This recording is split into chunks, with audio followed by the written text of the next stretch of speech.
Hi Clockhouse, here is chapter 15 of our story called A Right Royal Problem.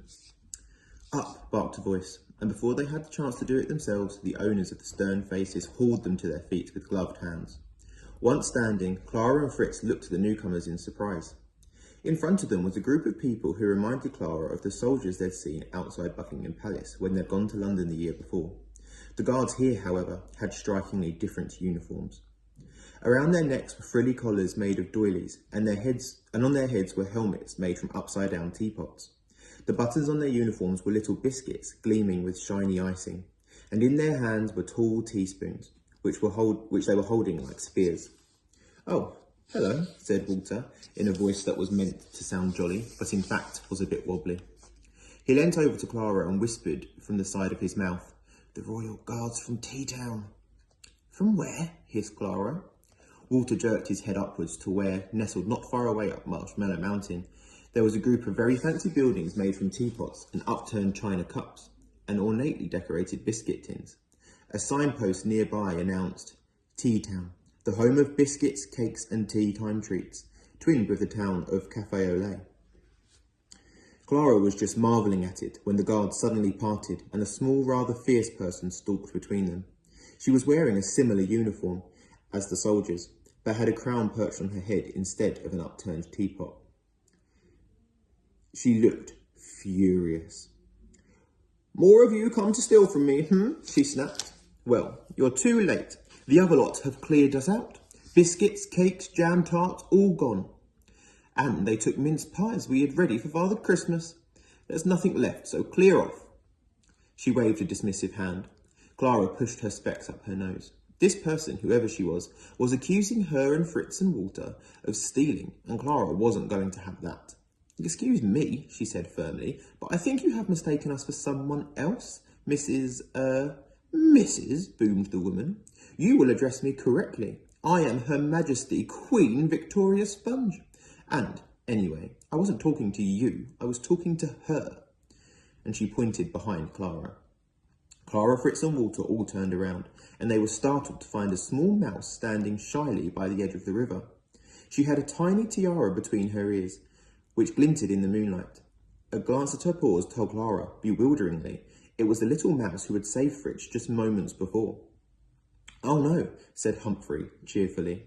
"That's Princess Ricotta, and she can't have pinched any pies. She was with me. We were busy in the cheese carriage riding to the rescue, weren't we?" Queen Victoria Sponge snorted extravagantly. "Well, we've had 3 mice just like her stealing our things," she cried. She pulled herself up very grandly. "I think you ought to explain yourself." Clara would have asked more nicely, but she was too keen to know what on earth was going on. She smiled encouragingly at the little mouse. Princess Ricotta looked anxiously, then cleared her throat. When she spoke, it was a tiny squeak of a voice. "Humphrey's right," she said.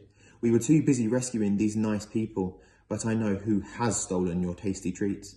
My father, the great Gorgonzola, the Mouse King, and my idiot brothers, Roquefort and Manchego." Queen Victoria Sponge gasped. "You mean this is all shenanigans?" she cried. Princess Ricotta sighed and nodded. "Shenanigans," she said, "and worse than any of these previous shenanigans, I'm afraid." Princess Ricotta sighed again. "It's been going on for weeks. The plotting and the stealing. Our house, Fort Fromage, has been piled high with pilfered treats." "Even my nuts," cried Humphrey, outraged. "But he can't be planning to eat everything, can he?" said Fritz, his eyes wide. "Oh no," exclaimed Princess Ricotta. "He only likes cheese. He's obsessed with the stuff, and the stinkier and the mouldier, the better." Fritz licked his lips excitedly, which made Clara's tummy squirm with worry. "I don't understand," said Walter, frowning. "Is his plan just to steal things so nobody else can have them?" "It's part of his plan," said Princess Ricotta. "He was so cross about the magic spell protecting the kingdom of sweets. I was hiding behind a cracker, listening, when he saw the sugar plum fairy give Walter the golden key through the telescope. Then Papa and my brothers set off to steal it, and I knew it was my chance to try and stop their silly plot. So I followed them." She took a deep breath. "I saw everything," she said. "The kerfuffle in the parlour, poor Fritz getting bitten, the Christmas tree falling down. I wanted to help you all, but I was scared you wouldn't trust me. After you left through the skirting board, I fixed the cheese carriage and set off behind you. hoping for the right moment to introduce myself. I knew someone was watching us, exclaimed Clara, pleased to have solved that mystery. Princess Ricotta nodded. I'd just met Humphrey, who was jolly cross with me to begin with, because he thought I'd helped steal his nuts. When he heard the bridge shatter and we raced to rescue you all. We're very glad you did, said Clara, grinning. It was the least I could do, said Princess Ricotta with a sad smile. I can't fix Fritz, I'm afraid, but Papa won't be able to help either. He's an awful Egypt. But I want to help you get all the sugar plum fairy. I want to help you all get to the sugar plum fairy and stop my father's dreadful shenanigans. She straightened her tiara and looked determined. Queen Victoria Sponge had been listening intently.